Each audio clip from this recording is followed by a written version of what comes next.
Hey, welcome to a old computer museum game look back for the Commodore 64.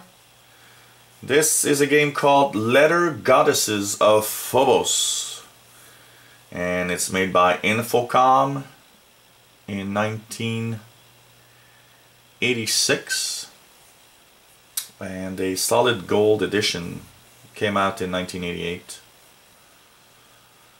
Platforms: the Amiga, the Amstrad CPC, the Apple II, Apple 8-bit, and Atari ST computers, Commodore 64, MS-DOS, TRS-80, TI, Texas Instruments 99 4A, and Macintosh. And it's a good old text adventure game, interactive fiction type game. And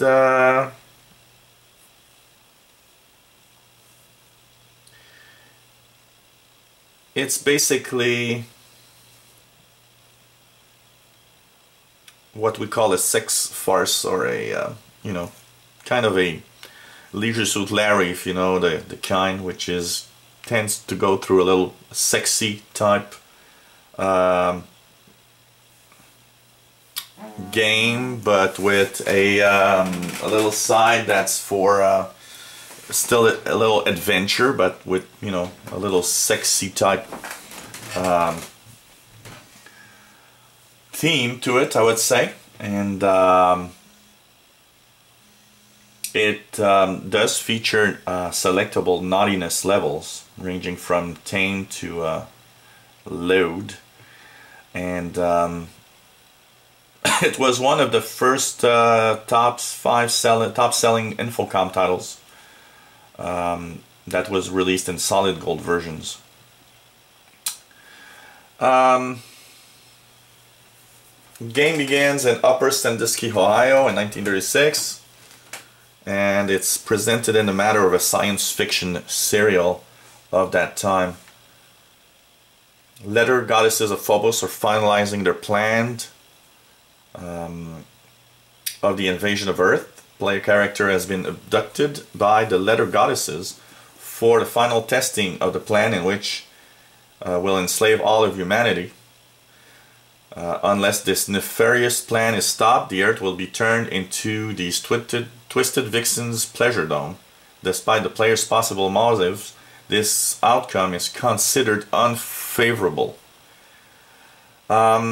It does not have copy protection, but one of the I would say the ideas of the game is to actually put puzzles that are so difficult to find that you actually have you need the book, the hints in the book, to actually go through some of the puzzles in the game.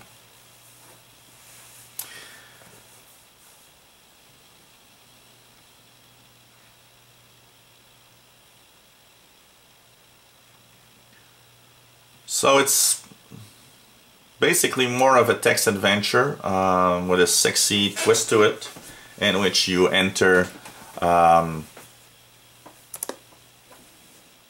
this world where you're captive, and you have to defend and find a way to defend Earth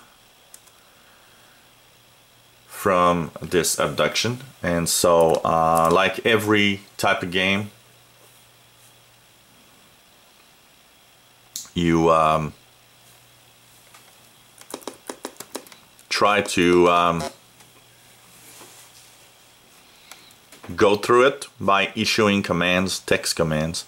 So here it says Joe's Bar, an undistinguished bar, yet the social center of Upper Sandusky. Front door is almost lost amidst the hazy maze of neon that shrouds the grimy glass of the south wall.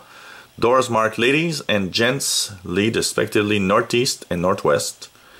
You feel an urge. So let's go northwest into the gents. Filthy bathroom lies the existence of disinfectant. A single toilet and sink are the only fixtures. More breathable air can be found to the southeast, which is basically outside. You can see a stool here. You trace the urge to the region of your bladder. Okay, so you gotta, you know, use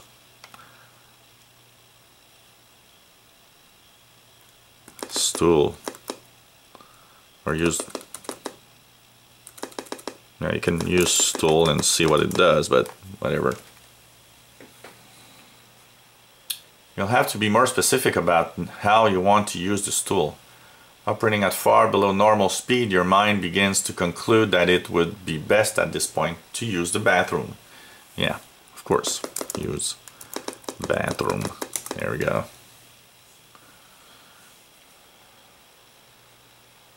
So as you see here, it's one of the rare adventure games where you actually have to pee. So it's really special type of adventure game. I've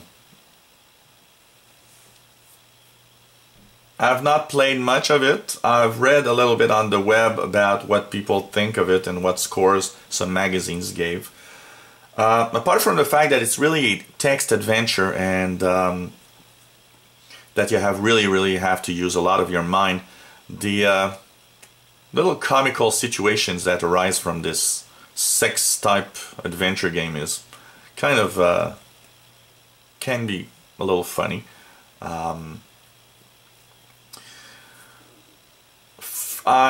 Since I didn't play the game itself but wanted to talk about it anyways, I'll actually put a score that is dependent on an average of the scores that I've seen on the web and of what people that played the game were thinking about it. So unfortunately this version does not have any graphics, but I've seen that some versions have graphics, and there's actually a second game that I will also review that probably has more graphics than this one.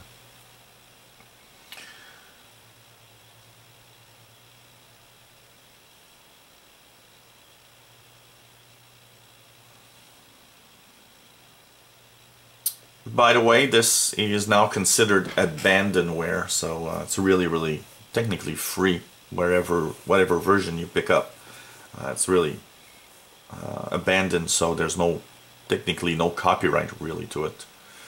So the score that I'll give is depending on the versions, and I've really looked at versions for the Commodore 64, and the average is somewhere around 6 out of 10. Apparently it's interesting to play if you like text graphics and like using your mind, but of course with today's adventure games with all the graphics and stuff, and even other games like the Guild of Thieves, for example, that has really beautiful graphics, probably takes a little, you know, out of takes the fun out of this game, the fact that there's no, at least if there were a little bit of graphics just, you know, showing what we were looking at.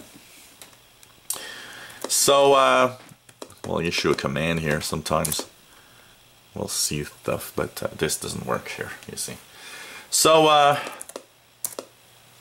we'll kind of put it at 5 to 6 out of 10, something like that, because it's pretty much the score. I wouldn't give much more than that to this game anyways. And of course at the top you have your score, tells you what score and what you've done in the different spots. So by the score you know if you've missed out on some of the stuff. If you enjoy watching these old games and emulation and old machines, well, click the subscribe button at the top of the screen. You'll be informed when new videos are online. If you have any comments or questions, let us know. Maybe you have a game or console you'd like us to see or show or talk about, let us know and we'll try to put that video online. And I hope you come back to the Old Computer Museum channel. Bye bye.